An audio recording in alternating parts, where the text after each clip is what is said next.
Pakistani imefanya jaribio la pili la kombora la masafa marefu, huku Iran ikimtuma waziri wake wa mambo ya kigeni kujaribu kuyapatanisha mataifa hayo mawili yenye silaha za nyuklia.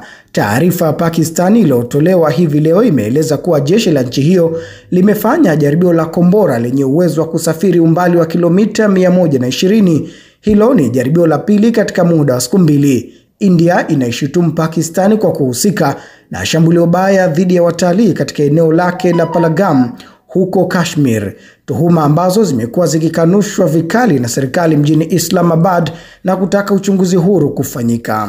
Pakistani imelisifu jeshi lake kwamba liko imara na kusisitiza kuwa majaribio hayo yanalenga kuhakikisha kuwa wanajeshi wako tayari na kuthibitisha iwapo vigezo muhimu vya kiufundi vimekamilika na kwamba silaha hizo zinaweza kutumiwa kwa usahihi.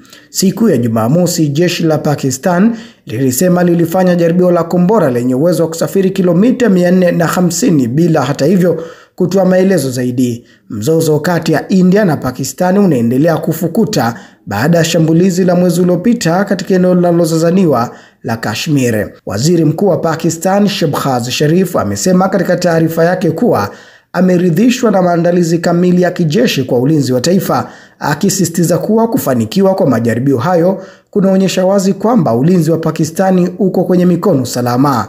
Sharifu ameakhirisha ziara yake iliyokuwa imepangwa kufanyika nchini Malaysia kutokana na kuongezeka kwa hali ya wasiwasi kufuatia mataifa hayo mawili. Muhammad Luqman, mkazi wa Kashmiri upande wa Pakistan, amerejelea kauli ya waziri mkuu akisema, hatuna wasiwasi wowote, tunajihisi tuko salama kama tulivyokuwa kabla mivutano hii. Sababu ni kwamba tunaamini ulinzi wa nchi yetu uko kwenye mikono salama, kwa hivyo hatuna hofu ya aina yoyote, mwisho wa kunukuu. Harakati hizi mbili za Pakistani zinashuhudiwa baada ya waziri mkuu wa India Narendra Modi kusema wiki iliyopita kuwa amewapa wanajeshi wake uhuru kamili wa kufanya kazi ili kujibu shambulio la Aprili 22 huko Pahalgam ambalo liliua watu 26.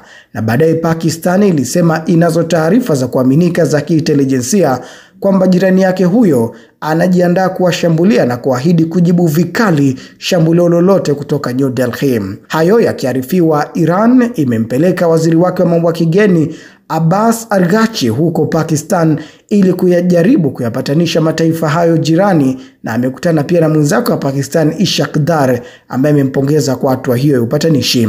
Licha ya shinikizo la kimataifa kuongezeka dhidi ya India na Pakistan likizitaka nchi hizo kujizuia na hatua zozote za kuchochea mgogoro huo hata zaidi, ziara ya Araghchi ni ya kwanza kufanywa na kiongozi wa kigeni tangu kuanza kwa mvutano huo mpya. Eneo lenye Waislamu wengi la Kashmir linalozozaniwa lina wakazi karibu milioni 15 na limegawanywa sehemu mbili ambazo India na Pakistani kila moja husimamia eneo lake, lakini kila mmoja amekuwa akidai kuwa eneo zima la Kashmiri ni himaya yake.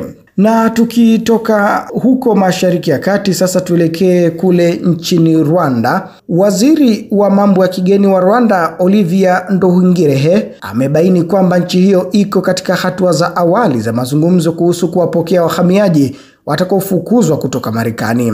Waziri huyo wa mambo ya kigeni wa Rwanda Olivier Nduhungirehe ameyasema hayo alipohojiwa Jumapili kwenye kituo cha televisheni cha taifa, ambapo aliweka wazi kwamba mazungumzo yanafanyika pamoja na Marekani kuhusu hatua hiyo, japo bado hajafikia hatua ya kuyazungumzia yamefikia wapi na mwelekeo wake ukoje. Katika miaka ya hivi karibuni, Rwanda imejiweka katika nafasi ya kuwa kitovu cha kuwapokea wahamiaji wasiotakiwa kwenye nchi za magharibi. Mwaka 2022 ilisaini mkataba wa kupokea maelfu ya waomba hifadhi kutoka Uingereza, mkataba ambao ulifutwa mwaka jana na Waziri Mkuu Keir Starmer baada ya kuingia madarakani. Trump alianzisha msako mkali dhidi ya uhamiaji na alijaribu kusitisha mpango wa Marekani wa kuwahamisha wakimbizi baada ya kuanza kwa muhula wake wa pili mwezi Januari. Utawala wake umeshinikiza kwa nguvu kuwafukuza wahamiaji ambao wako nchini kinyume cha sheria na watu wengine wasio na uraia. Shirika la Umoja Mataifa la wakimbizi lilionya kuwa kuna hatari Rwanda kwamba baadhi ya wahamiaji waliopelekwa Rwanda wanaweza kurejeshwa kwenye nchi walizokimbilia. Kigali likanusha madai hayo na kuishutumu UNHCR kwa kusema uongo. Mwezi uliopita Marekani ilimfukuza na kumrejesha Rwanda mkimbizi Mwarabu aliyekuwa amepata makazi mapya ambaye alikuwa amejaribu kwa muda mrefu kumrudisha kwa madai ya serikali ya Iraki kwamba alifanya kazi kwa ajili ya Islamic State kulingana na afisa wa Marekani na barua pepe ya ndani. Mahakama Kuu mwezi April ilizuia kwa muda utawala wa Trump ambao umetumia sheria wakati wa vita iliyokuwa haitumiki mara kwa mara kuwafukuza kundi la wahamiaji wa Venezuela ambao iliwashutumu kuwa wanachama wa magenge. Waasi wa M23 na washirika wao siku ya Jumapili wameteka mji wa Lunyasenge ulioko kwenye pwani ya magharibi mwa Ziwa Edward mashariki mwa DRC baada ya mapigano na jeshi yaliyosababisha vifo vya watu 17 wakiwemo wanajeshi 7. Jeshi la Kongo limethibitisha kupitia taarifa kwamba Lunyasenge imeangukia mikononi mwa waasi katika jimbo la mashariki la Kivu Kaskazini. Kanali Maki Hazukai, msemaji wa jeshi kwa eneo la Kaskazini Kuu, amelaani shambulio hilo akielezea kama uvunjaji wa makusudi na wawazi wa usitishaji mapigano na hatua zote zilizowekwa kufuatia mazungumzo yanayoendelea Doha, Qatar na Washington, Marekani. Hazukai amesema jeshi la Kongo linahifadhi haki ya kujibu kwa pande zote endapo tishio kutoka kwa waasi na washirika wao wa Rwanda litaendelea. Taarifa zinasema kwamba wanajeshi 7 na waasi 10 waliuawa kwenye mapigano hayo. Wakazi wa eneo hilo wamedai kuwa waasi walifika kutoka kwenye maeneo ya uvuvi ya Vatsumbi na Kamandi Gite.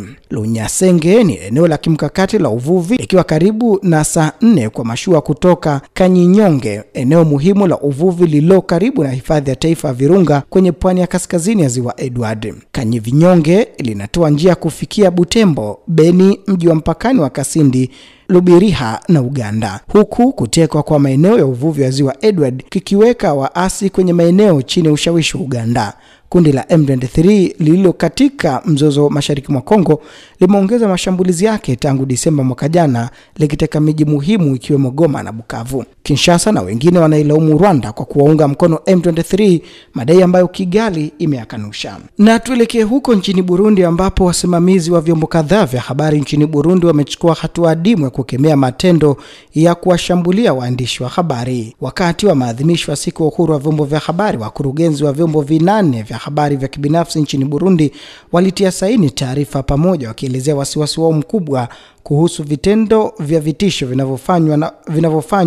wanavyofanyiwa waandishi wa habari. Hii ni mara ya kwanza kwa waandishi wa habari mashuhuri kupaza sauti kwa pamoja nchini Burundi tangu mwaka 2015 wakati mzozo wa kisiasa uliosababisha vyombo kadhaa vya habari kufungwa, huku karibu waandishi wa habari 150 wakilazimika kukimbia nchi hiyo ndogo Afrika Mashariki.